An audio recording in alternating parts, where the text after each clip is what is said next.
فتح سندھ کے بعد عربوں نے جب اس علاقے کا رخ کیا تو اس کی گرم جوشی کو دیکھ اسے عربی زبان میں سکر کا نام دیا۔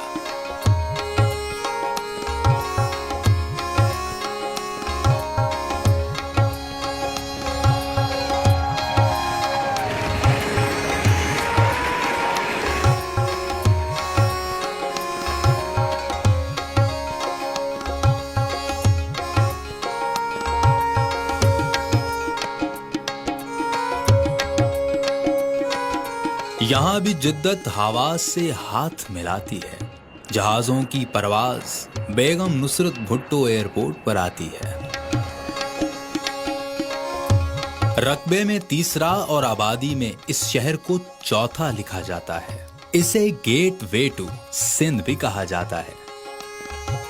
ہزاروں برس پہلے ہونے والی تجارت اور ریاستی قافلوں کی ایک قدیم راہداری ہے جس کی شان و شوکت وہی ہے، بس اب انڈس ہائی وے پکاری جاتی ہے۔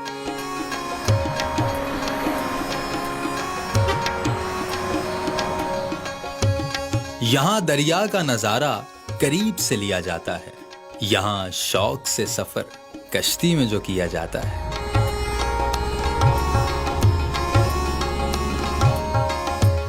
قدیمی اعتبار سے اس کی ایک اپنی ہی جگہ ہے، 7 سہیلیوں کا یہیں تو مقبرہ ہے۔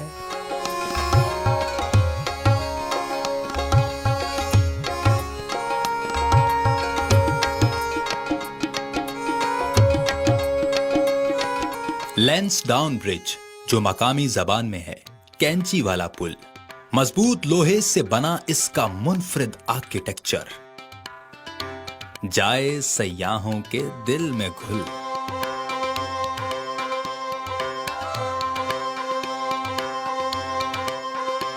الیگزینڈر میڈوس کا یہ حیران کن ڈیزائن ملاتا ہے دریا کے یوں دو کنارے کہ 1887 سے اب تک کھڑا ہے بغیر کسی سہارے۔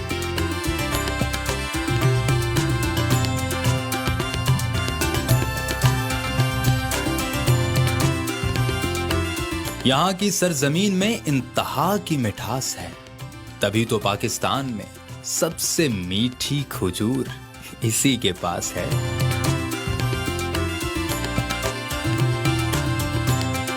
میلوں تک پھیلے ان کھجوروں کے باغات کو دیکھ کر دل باغ باغ ہو جاتا ہے۔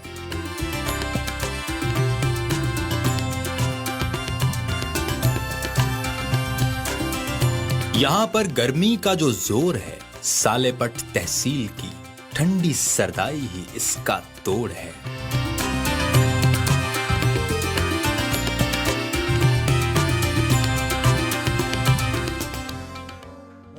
یہاں رب کے ایک خاص بندے بھی رہتے ہیں جنہیں نظام الدین میر معصوم شاہ کہتے ہیں۔ میر معصوم شاہ مینار سکھر کا تاریخی ورثہ ہے، یہی تو ہیں جنہوں نے تاریخ سندھ کا مستند قصہ لکھا ہے۔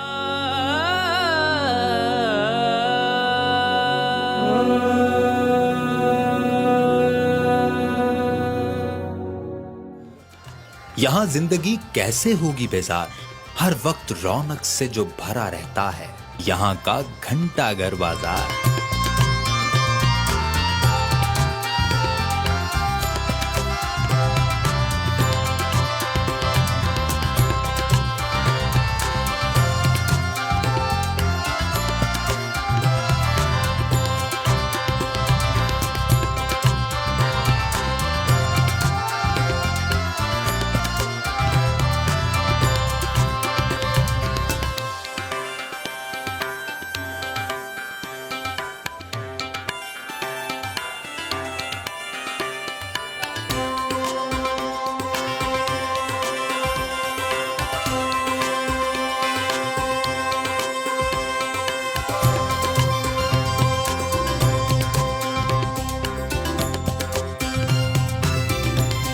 دریا کا الگ ہی دکھائی دیتا مزاج ہے یہاں، 66 دروازوں پر مشتمل سب سے بڑا بیراج ہے یہاں۔ یہیں سے 7 بڑی نہریں نکالی جاتی ہیں، 6000 میل تک پھیلی یہ نہریں